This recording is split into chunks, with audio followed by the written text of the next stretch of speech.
In this video, I'll show you how you can delete OneDrive and still save your files.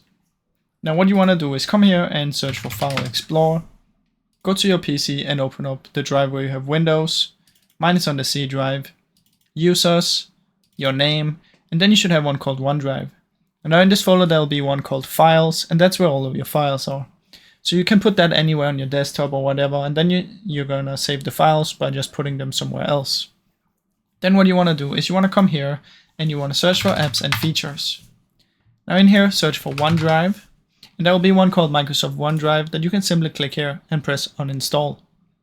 After that, you have deleted OneDrive and you should have your folder where you save your stuff anywhere. Now obviously, if you don't want to save anything, you can just not find anything in the OneDrive folder and then it will just be removed. So that's basically how it works, guys. Now I really hope you enjoyed this short video. If you did, please leave a like and subscribe, as it helps me out a ton. Thank you so much for watching.